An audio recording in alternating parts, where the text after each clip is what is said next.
किस प्रकार से यूपीएससी के सिलेबस को मिनिमम टाइम में कवर किया जाए। कोशिश ये करनी है कि आपके कवरेज का जो स्केल हो, जो बाकियों के कवरेज के स्केल से ज़्यादा हो, तो आपका सिलेक्शन हो जाता है। अगर इफेक्टिवली कवर करना चाहते हैं तो अपना फोकस उस सब्जेक्ट या उस टास्क या टॉपिक से हटा करके अपना फोकस शिफ्ट कर दें अपने टाइम के ऊपर। हर थोड़े समय के बाद अपना रुक करके पूछें कि मैंने पिछला अपना 1 घंटा कैसे बिताया। हाय, मैं हूं डॉक्टर खान। जोश की फैमिली ने मुझे अप्रोच किया ये कहते हुए कि उनके परिवार में, उनकी फैमिली में बहुत सारे टैलेंटेड बच्चे हैं जो जोश टॉक को सुनते हैं और वो पढ़ना चाहते हैं। आज मुझे बहुत खुशी है ये कहते हुए कि ऐसे बच्चों के लिए केएसजी के फैमिली ने जोश की फैमिली के साथ जुड़ करके एक स्कॉलरशिप तैयार किया है जो टैलेंटेड बच्चों को पहुंचाया जाएगा। और इतना ही नहीं, मैं जोश की तरफ से आपको रेगुलरली मिलता रहूंगा और इस एग्ज़ाम की जो भी टिप्स, ट्रिक्स और मेरी एक्सपीरियंस है 30 सालों की, उसको भी आप तक पहुंचाऊंगा। और जो बच्चे तैयारी करना चाहते हैं उनके लिए फाइनेंशियल इश्यूज कभी भी नहीं आएंगी, ये जोश के माध्यम से मेरा वादा है। और इसके अलावा मैं चाहूँगा कि जो लोग जो मुझे सुन रहे हैं अभी, अगर वो चाहते हैं कि फुल कोर्स करें केएसजी के साथ, तो नीचे दिए गए लिंक पे आप उसको टिक करके और उसको भर करके आप जोश तक पहुंच सकते हैं और आपको पूरे कोर्स को स्कॉलरशिप के साथ जोश के माध्यम से अवेलेबल कराया जाएगा। चलो आज के टॉपिक को शुरू करते हैं। हाय, आज एक ऐसे प्रश्न का उत्तर देने का प्रयास करने वाला हूं जोश के सभी दर्शकों को कि किस प्रकार से यूपीएससी के सिलेबस को मिनिमम टाइम में कवर किया जाए। अगर बात एक डिस्क्लेमर से शुरू हो तो ज़्यादा अच्छी है। आपका यूपीएससी का सिलेबस पूरी तरह से कवर करना ये एक मरीचिका है, एक मिराज है। संभवतः ये कभी होता नहीं है और कोशिश ये करनी है कि आपके कवरेज का जो स्केल हो, जो बाकियों के कवरेज के स्केल से ज़्यादा हो, तो आपका सिलेक्शन हो जाता है। And that is what I would like to talk about today. आज की इस चर्चा में मैं डॉक्टर खान फ्रॉम केएसजी आपको ये बताने वाला हूँ कि कैसे आपका कवरेज बाकियों के कवरेज से ज़्यादा हो। इसके लिए सबसे पहले तो ये ध्यान रख लें कि आपका कंपटीशन किसी और से नहीं है, आपके खुद से है। और अगर आप कवरेज करना चाहते हैं तो जितना आपने कल कवर किया था उससे ज़्यादा आज कवर करें। You are always trying to better your own self. जो मिनिमम टाइम में कवरेज करना चाहते हैं आप, तो कीप चैलेंजिंग योर लिमिट्स। और हर दिन आप देखें कि जितना आपने कल कवर किया था, आज आपने उससे ज़्यादा कवर किया है कि नहीं। आप छोड़ दें कि सिलेबस कहाँ पे है, बाकी कहाँ पे कर रहे हैं। आप खुद से कम्पीट करना शुरू कर दें and keep challenging your own self. और जब आप खुद को चैलेंज कर रहे होते हैं तो आप एक ऐसे मुकाम की तरफ बढ़ रहे होते हैं जहाँ पर बाकी शायद नहीं पहुँच पाए, क्योंकि वो इधर उधर देख रहे होते हैं। मैं जो दूसरा चीज़ बोलना चाहूँगा कि किसी भी काम के लिए सिलेबस में सेगमेंट्स होते हैं ना, बहुत सारे टॉपिक्स हैं, सेगमेंट्स हैं। किसी भी टॉपिक को, किसी भी सेगमेंट को, किसी भी काम को, किसी भी सत्र को जो आपने टाइम दिया है, उसको उससे ज़्यादा मत दें जितना भी आपने दे रखा है। अगर इफेक्टिवली कवर करना चाहते हैं तो अपना फोकस उस सब्जेक्ट या उस टास्क या टॉपिक से हटा करके अपना फोकस शिफ्ट कर दें अपने टाइम के ऊपर, क्योंकि आपको मिनिमम टाइम में करना है। तो एक ही सूत्र है उसके लिए और वो है एफिशिएंसी। और एफिशिएंसी कब बढ़ेगी? जब आप टाइम नहीं बढ़ाएंगे, क्योंकि आपका ध्यान इनपुट पर तो है नहीं, आपका ध्यान आउटपुट पर है। तो कितना आउटपुट आप ले रहे हैं ये आपकी एफिशिएंसी डिटरमाइन करने वाली है। तो मेरा जो आपसे सुझाव होगा, जैसे फर्ज कर लीजिए कि एक चैप्टर को आपने 3 घंटा दिया पढ़ने के लिए, 3 घंटे में अगर वो 40% होता है तो 40% 3 घंटे के बाद करने के बाद उसको बंद कर दें। आपकी माइंड को एक लेसन मिलेगा कि सिलेबस अगर इफेक्टिव कवरेज करना है तो आपको एफिशिएंसी बढ़ानी पड़ेगी। और एफिशिएंसी बढ़ाने के लिए अगली बार वैसा ही टॉपिक हो, उतना ही टाइम हो, तो आप देखेंगे कि कुछ 5%, 4%, 3% ज़्यादा आपने अचीव किया है। लेकिन अगर आपने अपना टाइम की जगह अपना फोकस रखा आपने उस टास्क के ऊपर, तो आपकी एफिशिएंसी नहीं आएगी। आपका आउटपुट पर ध्यान होना चाहिए, आपके कितनी चीज़ें आपने प्राप्त की उस पर ध्यान होना चाहिए, और उसके लिए टाइम को ही आप आयाम बनाएं, क्योंकि आपको मिनिमम टाइम में करना है ना, तो टाइम पे फोकस रखें, टास्क पे नहीं। एक एडवाइस मैं और देना चाहूँगा कि आप ये देखें कि आपकी ऑडिट कैसे चल रही है। हर थोड़े समय के बाद अपना रुक करके पूछें कि मैंने पिछला अपना 1 घंटा कैसे बिताया। और जब टाइम का आप ऑडिट करते हैं, तो आप में एक सजगता आती है, आपके अंदर एक ऐसा विश्वास आता है कि मैं इसको कर लूँगा, या इसको इस तरह से इस समय में किया जा सकता है। और आपके जो एक्शनेबल सेशन है, वैसे भी आप ध्यान से समझना इस पॉइंट को, आपके जो एक्शनेबल सेशंस हैं वो बहुत ही थोड़े होते हैं। मोस्टली जो आपके जो टाइम होती है वो जस्ट इन केस वाले इन्वेंट्री को इकट्ठा करने में लगी रहती है, या कुछ किताबें खरीदने में, या सामग्री इकट्ठा करने में, या नोट को यहाँ से यहाँ पहुँचाने में लगी रहती है। अगर आपको मिनिमम टाइम में कवर करना है, तो कवर करने का लक्ष्य समझें। कवर करने का लक्ष्य है कि मैं इसको एग्ज़ाम में यूज़ कर पाऊँगा या कर पाऊँगी या नहीं। तो एग्ज़ाम में यूज़ करने के लिए आप अपने एक्शनेबल सेशन को देखें, उसका ऑडिट करें, और पूछें अपने आप से कि उस घंटे में मैंने कौन सी ऐसी चीज़ ली, सिलेबस का कौन सा ऐसा पार्ट मैंने सीख लिया, सिलेबस का कौन सा ऐसा तथ्य मैंने इकट्ठा कर लिया जिसका मैं इस्तेमाल अपने एग्ज़ाम में करने वाली हूँ या करने वाला हूँ।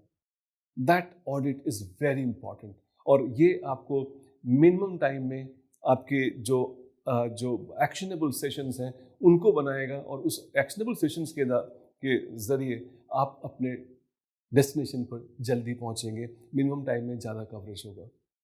इसके अलावा मैं चाहूँगा कि अपने टास्क को हमेशा छोटा करके रखिए, क्योंकि छोटे पर फोकस ज़्यादा हो सकता है।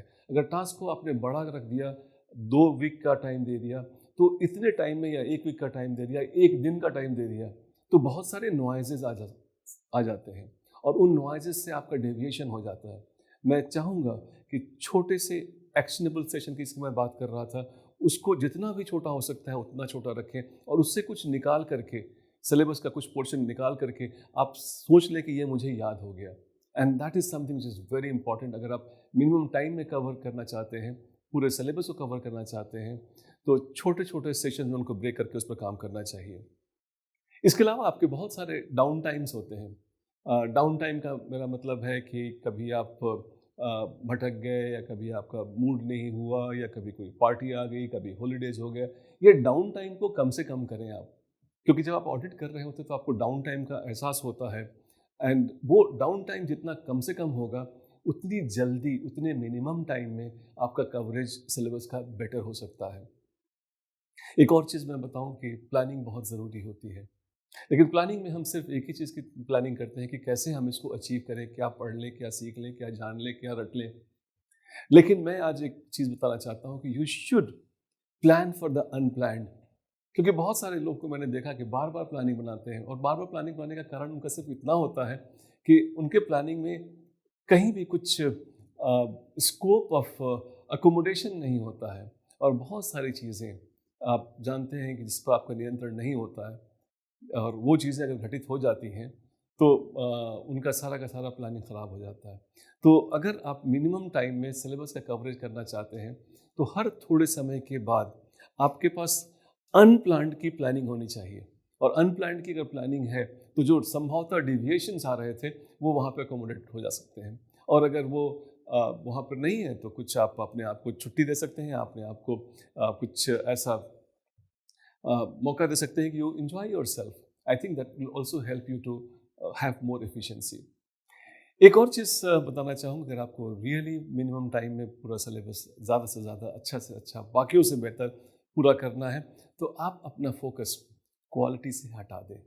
सुनने में थोड़ा अजीब लग सकता है। अब क्वालिटी की वजह से बहुत सारे लोग बहुत सारा काम टाल देते हैं, नहीं करते हैं, कि उन्होंने एक अपने आप को वादा कर रखा होता है कि जब मैं करूँगी या मैं करूँगा तो अच्छे से करूँगा। मेरे ख्याल में मैं चाहूँगा कि आप फोकस अपने क्वांटिटी पे रखें। क्वालिटी एज एन आउटपुट तो नहीं आती है ना, क्वांटिटी आउटपुट में आती है, और बहुत सारी क्वांटिटी अगर आती रही तो एक समय में आपके पास क्वालिटी भी आ जाएगी। तो focus on the quantity and the quality would follow, and that is something which is what I would like you to advice.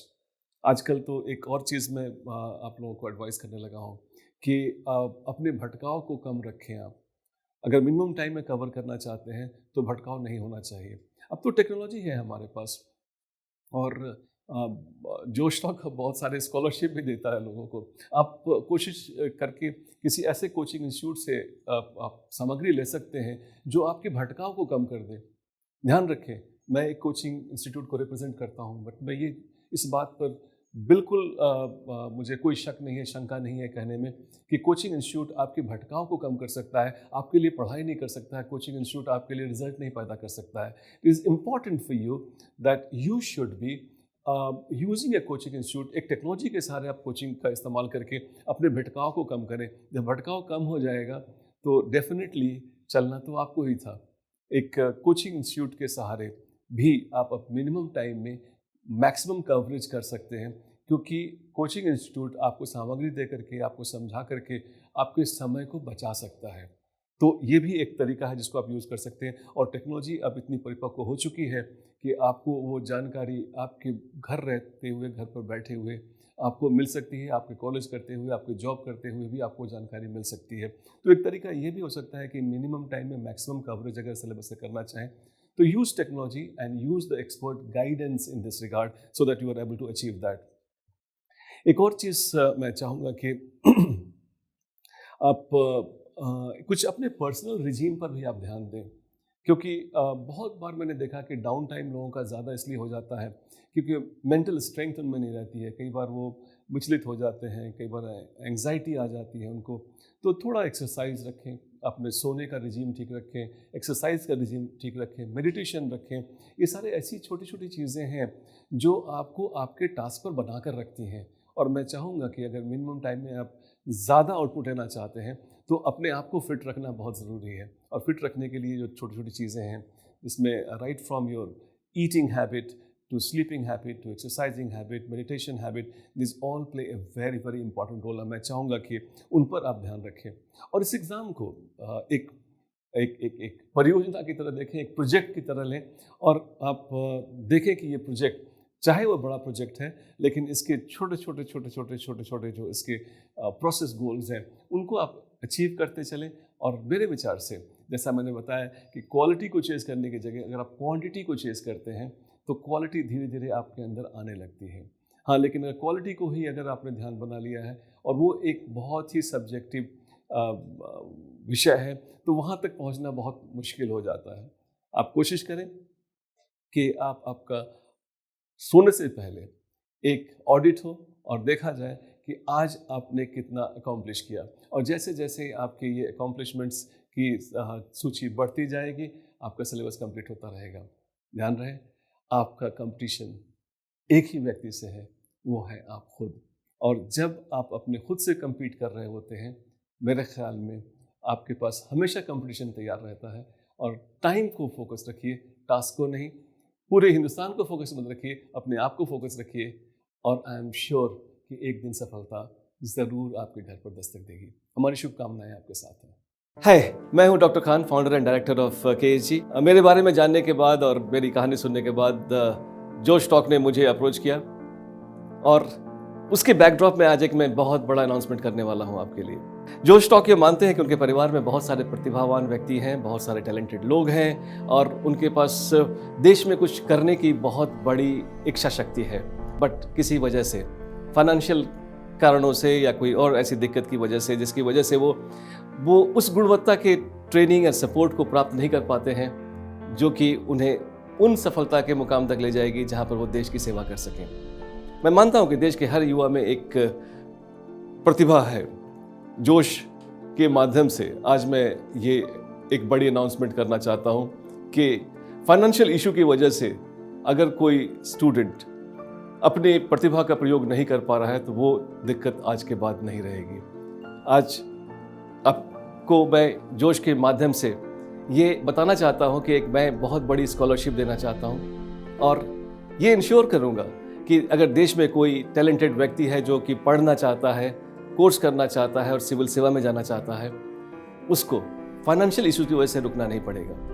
और ये एक ऐसा मुकाम है, एक ऐसा अवसर है देश का, जब हम देश में गुजर रहे हैं अमृत काल से, we can always contribute to this beautiful India through this services.